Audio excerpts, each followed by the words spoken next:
No streetlights dared touch Kafkaesque Road. It existed just past the rusted signpost where the asphalt crumbled to gravel, then dirt, swallowed by a tangle of trees that always looked a little too close, too crooked, as if they leaned in to listen.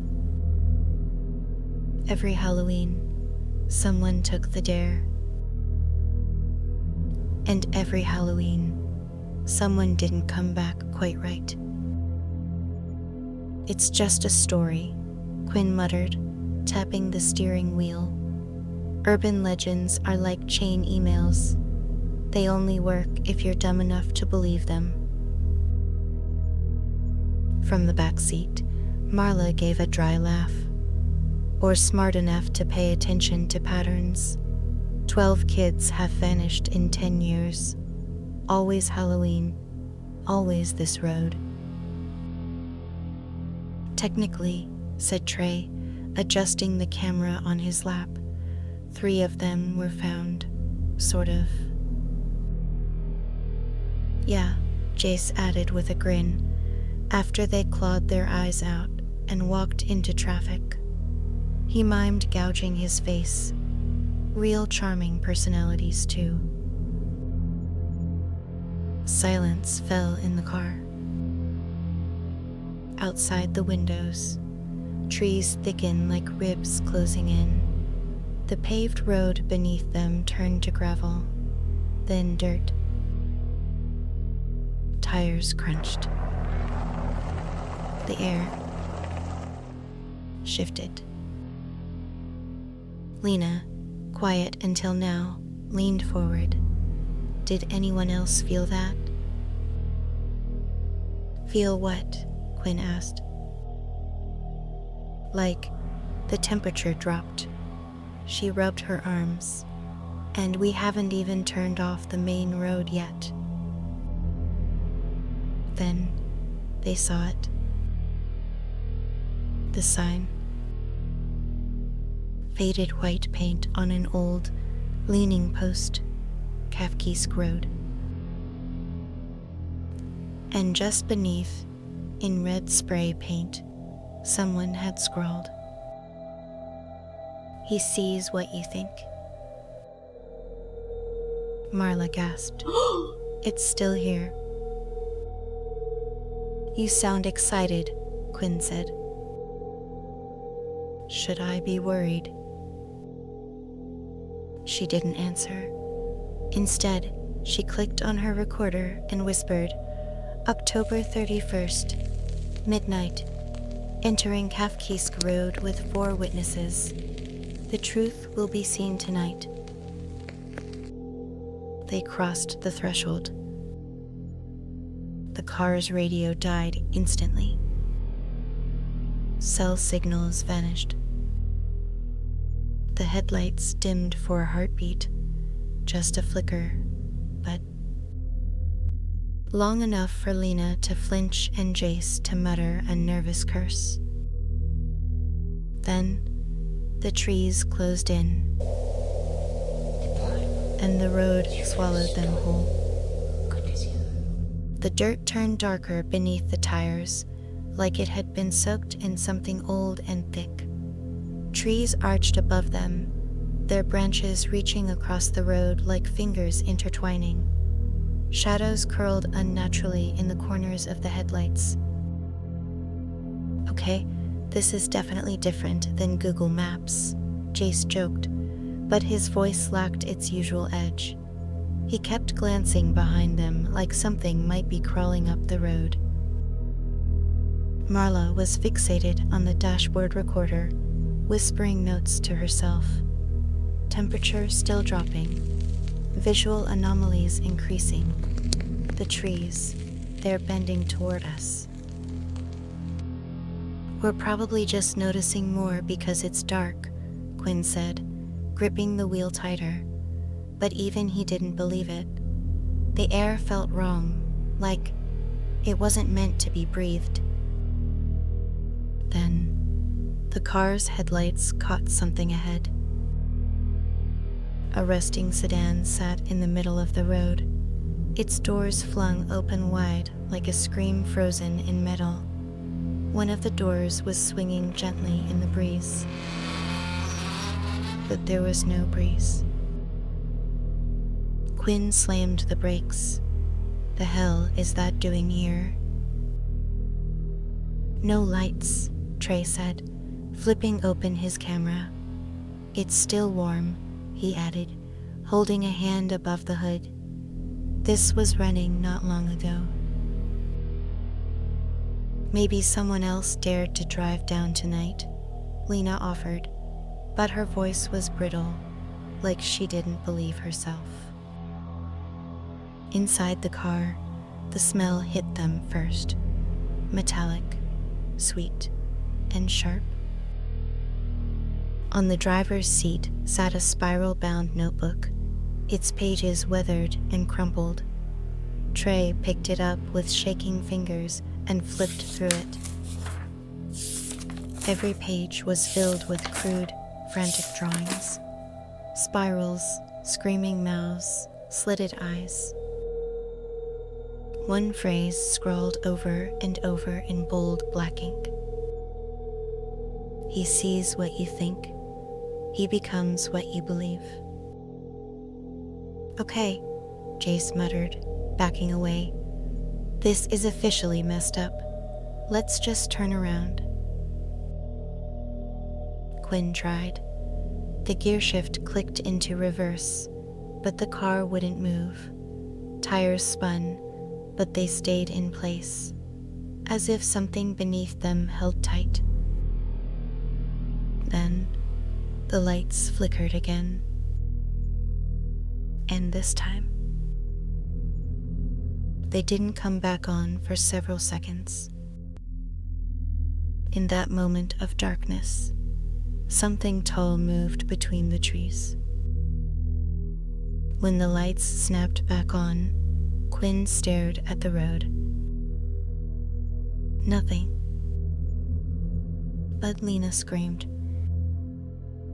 Something's watching us, she gasped, pointing toward the woods. There, right there. They all looked. Just past the tree line, barely visible behind the veil of shadows, stood a figure. Impossibly tall, its limbs thin and jointed like broken branches. Its head was cocked to one side, like it didn't understand what it was looking at. Or like it did. And enjoyed it. Marla hit record. I see it. I swear to God, I see it. Quinn turned the car around. He didn't care if the tires caught or not. We're leaving.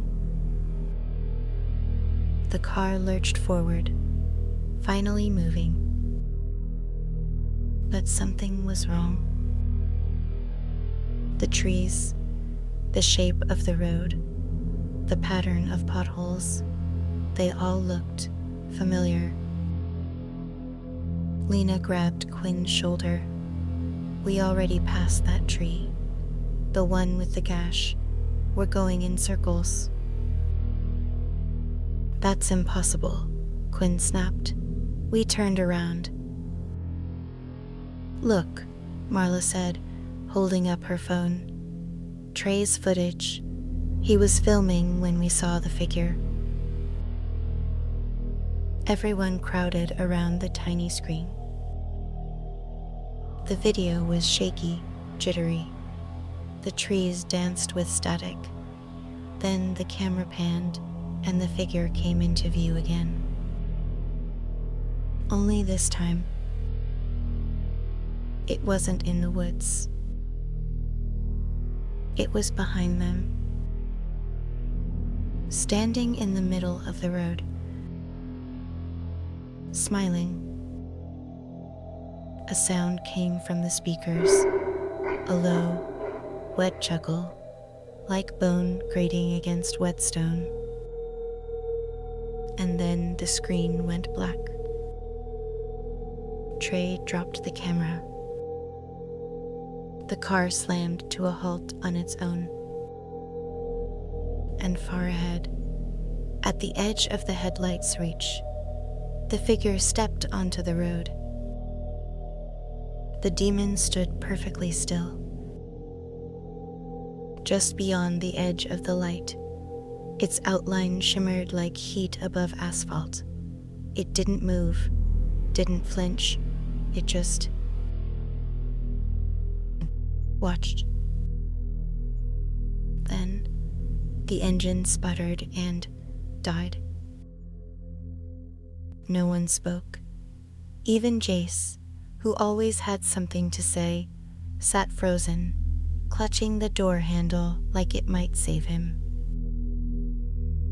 A whisper floated through the trees, not carried on wind. It felt like it grew from the bark itself, writhing like worms through their ears. It called their names. Not all at once. One by one. Lena. The voice was hers, but twisted, drenched in static. Marla.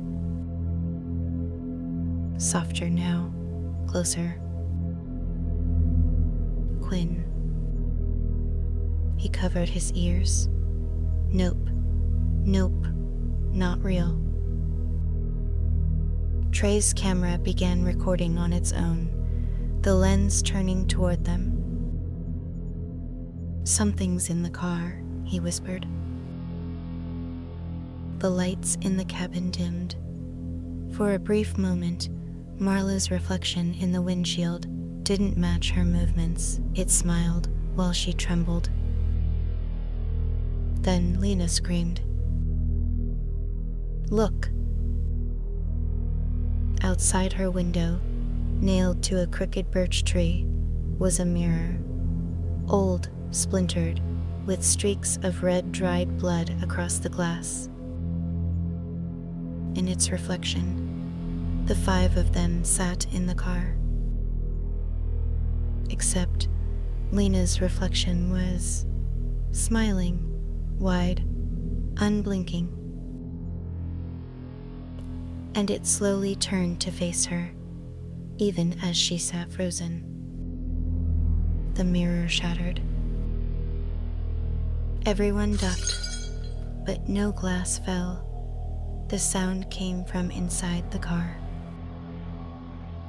When they looked back up, the road was empty again. The demon was gone. But something had changed. The air felt heavy. The darkness was thicker, almost alive. Jace grabbed his seatbelt. "We are leaving. Screw this. We walk. We run." Quinn hesitated. "Into the woods? Better than sitting here waiting to die." Trey didn't follow. He had the camera raised again, pointed at the spot where the demon had stood. I think it's in the tape," he said. "Like, it's part of the footage now. We caught it, and now it caught us." He turned to say something else, but he was gone. Just gone. The camera clattered to the ground where he'd stood. "Trey," Quinn called, spinning in circles. "Don't move," Marla hissed. "It wants us to scatter." Too late. Jace bolted into the woods, crashing through branches, leaves whipping past his face. "Jace!" Lena cried, chasing after him, but Marla grabbed her wrist, yanking her back. "He's gone. He's already gone." Somewhere in the dark, they heard Jace screaming. Then, silence. Not like he'd stopped yelling. like the woods themselves had swallowed the sound. The car doors suddenly slammed shut on their own, locked. Marla's recorder began playing back distorted whispers.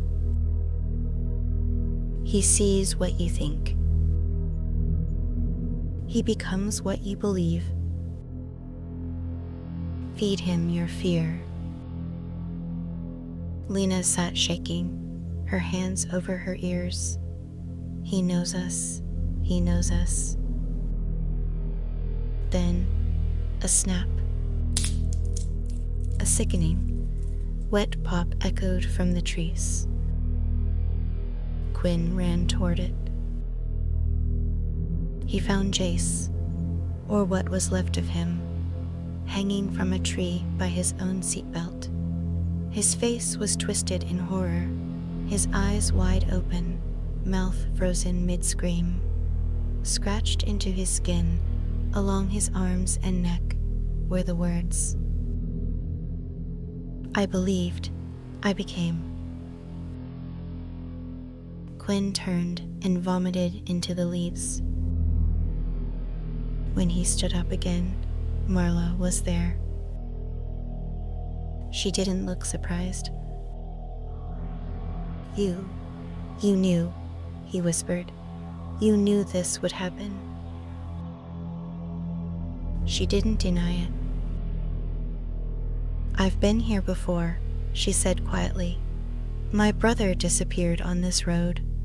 No one believed me. They said he ran away. And you brought us here anyway." Her eyes shimmered with something beyond regret. "I had to know.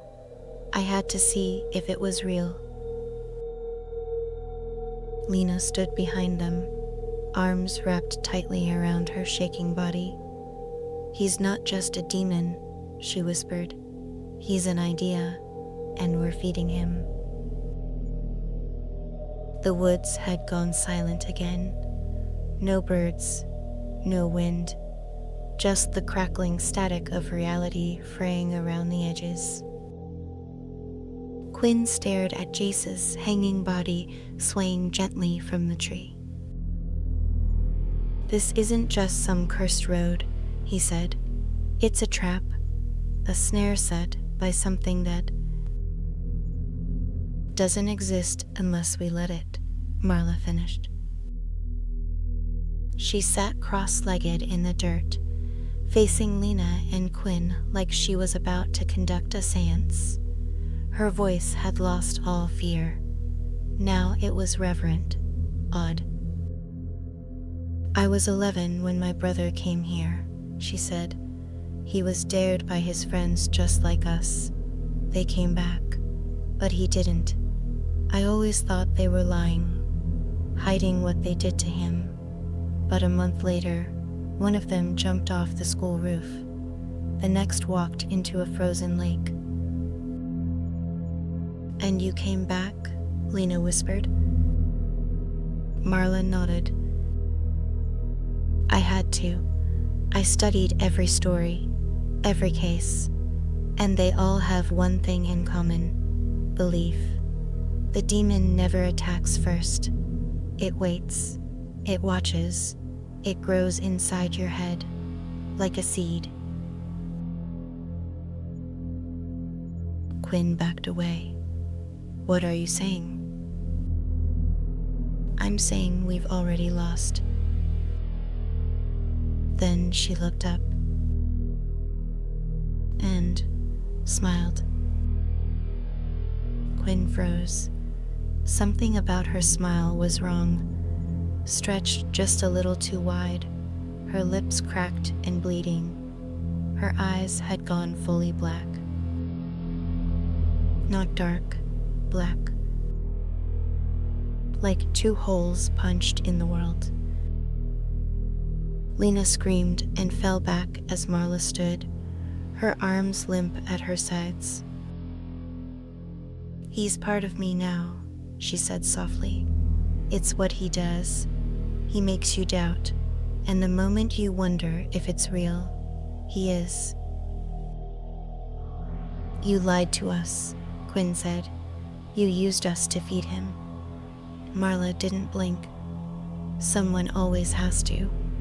It's the only way to keep him asleep. Otherwise, he spreads. Behind her, the trees began to shudder. A low groan rippled through the woods, like 1,000 voices sighing at once. Then, Lena turned and ran. She didn't look back. Quinn found himself alone. No Lena, no Marla, no sounds, except the soft crunch of leaves beneath his feet. He ran until he saw it, the entrance. The road sign loomed like a relic from another life. Kafkaesque Road. He stumbled out onto the main highway, panting, blood-stained, and wide-eyed. The road was empty. The world felt normal again, as if everything behind him had been nothing more than a fever dream. Then, headlights. A pair of passing cars. He waved one down, screaming. They swerved and kept driving. Finally, he turned to see something sitting on the ground just behind him. Trey's camera. It was recording. Shaking, Quinn picked it up and hit playback. The last clip showed Trey, standing in the woods, smiling. Then it panned to Quinn, sitting in the car, staring into the lens, alone. He hit pause. Rewound. There was no Marla. No Lena. No Jace. Just him. In every single clip. Quinn's breath caught in his throat. He remembered them. He heard their voices. He saw them die. But on tape, there was no proof they'd ever existed. Then the final recording began to play on its own. Quinn stood in the center of the road, staring at the camera. And he said, "I told them not to believe in him, but I was the one who believed the most. And now I carry him. He sees what you think. He becomes what you believe." The camera cut to static. And in the reflection of the lens, just before the image faded, a figure stood behind Quinn, smiling. Some roads never end, especially the ones you carry with you.